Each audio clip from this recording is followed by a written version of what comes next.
PJ Sekretaris Daerah Kota Makassar Irwan Rusfiadi Adnan memimpin rapat dengan tim anggaran pemerintah daerah TAPD Kota Makassar di ruang Sekda Balai Kota Makassar pada Selasa pagi. Rapat tersebut difokuskan pada pembahasan progres rencana anggaran pendapatan dan belanja daerah APBD pokok tahun 2025.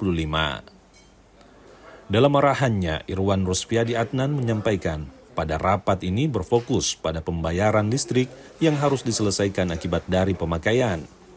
Pembayaran listrik ini dianggarkan kecil dan sekarang harus dibayarkan dengan anggaran besar. Irwan menekankan pembayaran listrik ini harus dibayar sampai dengan bulan Desember. Irwan juga merekomendasikan untuk mengeluarkan anggaran ini harus dibuatkan perwali dan jika disetujui oleh PJS Wali Kota Makassar akan menjadi utang belanja di tahun 2024. PJ Sekda berharap mudah-mudahan permasalahan ini bisa selesai dengan dibuatnya perwali dan disetujuinya oleh PJS Wali Kota Makassar Andi Arwin Asis. Rapat tadi kan rapat TAPD ya, terkait dengan belanja yang tiba-tiba ini harus diselesaikan. Ya, mungkin pada saat penganggarannya itu tidak terpikirkan barangkali ya, atau seperti apa saya juga nggak ngerti.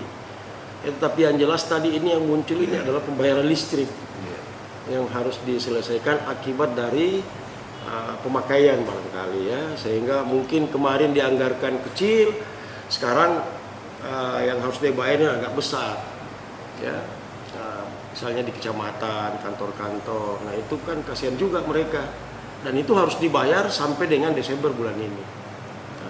Jadi tadi kita sudah rapatkan memang ada penggunaan atau ada anggaran-anggaran BTT kita yang penggunaannya ini memang untuk kedaruratan ya, tetapi itu harus didahului dengan perwali gitu, tidak bisa serta-merta kita gelontorkan gitu ya, sehingga tadi rekomendasinya harus dibuatkan perwali dulu.